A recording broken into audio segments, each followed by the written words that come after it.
Salut, c'est Anna. Anna Baker. Pas la peine de régler l'appareil sur lequel tu écoutes cet enregistrement. C'est moi. En direct et en stéréo. Je n'attends rien en retour. Pas de rappel, et cette fois je n'ai strictement aucune demande. Assieds-toi, installe-toi confortablement, parce que je suis sur le point de te raconter l'histoire de ma vie. Plus précisément, pourquoi elle s'est arrêtée.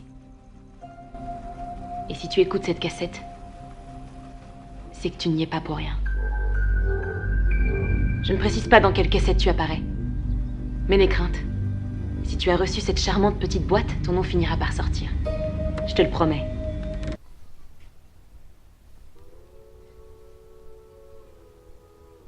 Ok, donc si j'ai bien compris, je suis complètement dans la merde là.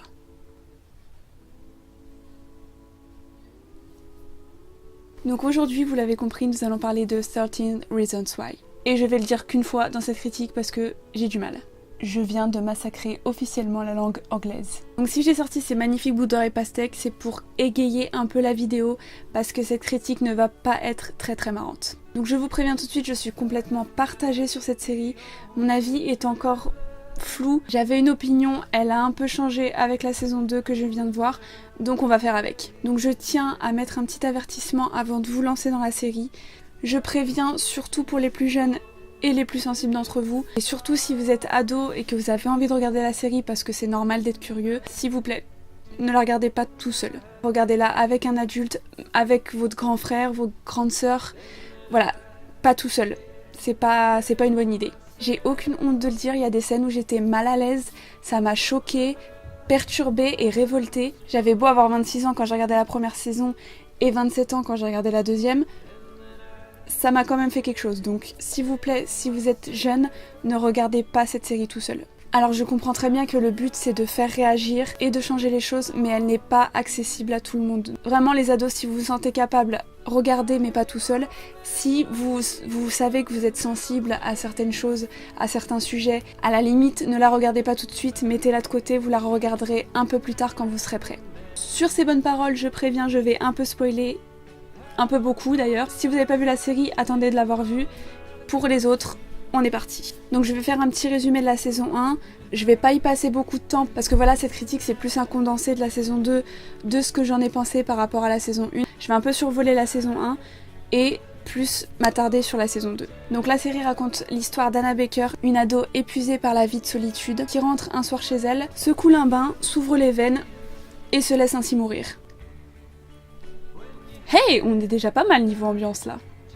Mais avant de se donner la mort, Anna a enregistré 13 cassettes. Oui, 13, un très bon chiffre. Ces cassettes sont destinées à autant de personnes ayant influencé sa décision du suicide. Et donc pour chaque cassette, il y aura une sorte d'adieu interactif. Donc un épisode d'1 heure par cassette et par personnage, pas plus, pas moins. Premier défaut de la série, pour certains personnages, 1 heure c'était bien, voire pas assez. Et pour d'autres personnages, c'était carrément trop. Donc grâce à ce procédé, on s'enfonce dans un éternel recommencement narratif. On écoute la vie à la fois familière et terrifiante d'Anna Baker, lycéenne harcelée du lycée Liberty. Cette série parle clairement de l'accumulation intolérable des petites brimades quotidiennes de la jungle adolescente. Oui, parce que malheureusement, je ne vous apprends rien, les ados sont parfois cruels entre eux, jusqu'à un certain point.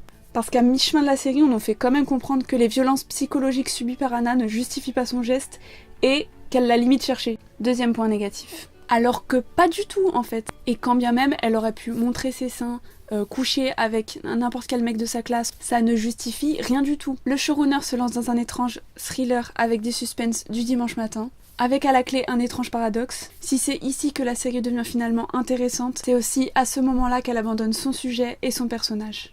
Je vais aller vite en parlant des personnages parce que sinon on en a pour 20 ans. Alors, pour commencer, il y a Clay et Anna, les deux personnages principaux de la série, qui signent une très belle prestation. Alex et Jessica, qui sont des personnages très récurrents, malheureusement on s'intéresse un peu plus à eux en fin de saison 1. Pour le reste des personnages, je dirais que c'est une accumulation de clichés. On a Justin, le petit garçon pauvre aux faux tatouages de gangster, Tony, le latino gominé qui joue des poings, véritable incarnation du mépris de classe américain. On a un tel qui est gay, un tel qui est mal comprise, et un autre gay aussi. Quelqu'un d'autre qui a les cheveux peroxydés et qui souffre également. Bon, j'exagère un petit peu, mais c'est vrai que les personnages dans la saison 1 ne sont pas vraiment exploités, donc on peut pas vraiment les connaître complètement, mais ça sera rattrapé dans la saison 2. C'est finalement bien peu pour une série qui n'hésite pas, pour se relancer dans une seconde saison, à jouer d'un cliffhanger particulièrement odieux, qui est le teasing d'un massacre de masse dans la lignée de celui de Columbia. Je vais revenir très rapidement sur les scènes choquantes de la saison 1. Donc tout d'abord, il y a les 2 scènes de viol, celui de Jessica et de Hannah. Je dirais que c'est les 2 scènes qui ont été le plus dures à regarder parce qu'elles sont extrêmement longues. En soi, elles sont pas si longues que ça, mais c'est vrai que le fait de voir tout ce qui se passe, les détails les plus précis, ça en devient long parce que c'est malaisant. Et j'imagine même pas le travail que ça a dû être pour les acteurs qui ont interprété le violeur et les violés. J'imagine même pas ce qui s'est passé dans leur tête pendant la scène et après surtout. Je pense qu'ils étaient vraiment pas bien.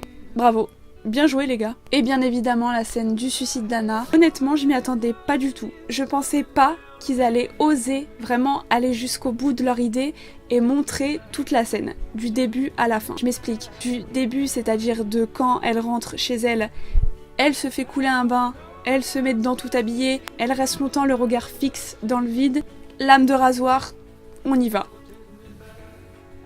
Mon Dieu. Jesus Christ. Il fallait oser, il fallait faire réagir les gens. Je pense que là c'est réussi. Donc je conclue de cette manière sur la saison 1, on va passer à la saison 2. Je tiens à préciser que la saison 1, je me la suis enchaînée en 48 heures. Ça n'a pas été la même histoire pour la saison 2. La saison 2, je me la suis plutôt bouclée en une semaine. Je pense que ça veut tout dire. Donc principalement que j'ai pas aimé cette saison 2. Voilà. Je serai catégorique là-dessus. C'est pas passé. Je suis désolée si je me fais des ennemis, mais cette saison 2 ne sert à rien. Ou du moins à pas grand-chose. C'est simple, les 6 premiers épisodes, j'ai dû batailler pour m'accrocher.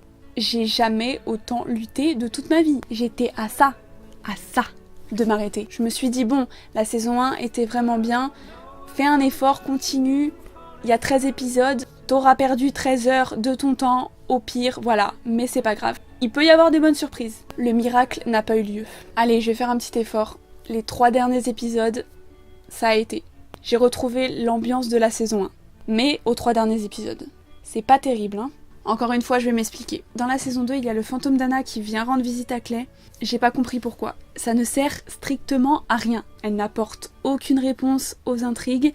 Elle est là juste pour énerver le personnage de Clay. C'était inutile, fallait pas faire ça. Les flashbacks avec Hannah, il aurait fallu les placer peut-être dans la saison 1. Je sais qu'ils sont là pour illustrer le procès, qui est la principale raison de cette saison 2.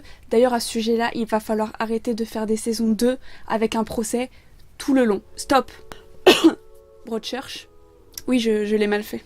Mais c'était fait exprès. À la limite, ce qui est intéressant dans cette saison 2, c'est de s'intéresser plus en profondeur aux personnages qui étaient autour d'Hannah et qui ont été les causes de son suicide. Le problème, c'est que dans les personnages, il y a des gens qui s'en foutent de son suicide, d'autres qui souffrent énormément. Dans les personnages qui souffrent énormément, ils doivent aussi se débrouiller avec leurs propres problèmes.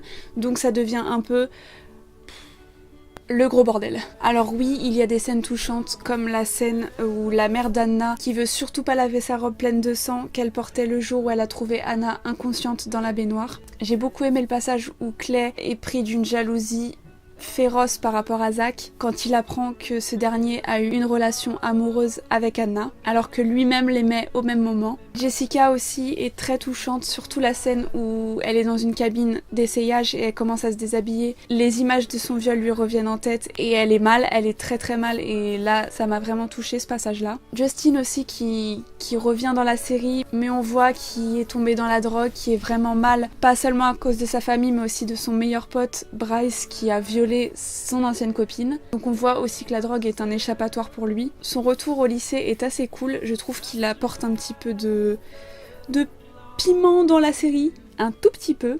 Alex aussi qui a survécu à sa propre tentative de suicide. Je rappelle qu'il a voulu se foutre une balle dans le crâne. Le problème avec ce personnage, c'est qu'il est un peu mis de côté. On sent qu'il veut être utile, qu'il veut se battre, qu'il veut que les choses changent, mais le problème c'est que dans la saison 2, il passe seulement pour un gros boulet, donc c'est problématique. La petite partie de Zach aussi, j'ai bien aimé, où on voit vraiment son histoire avec Hannah, comment ça a commencé, qu'est-ce qui s'est passé entre eux. Leur toute première fois ensemble, c'était assez touchant comme histoire. J'ai pas trouvé super intéressant la relation entre Clay et Sky, tout simplement parce que le personnage de Sky disparaît en début de saison.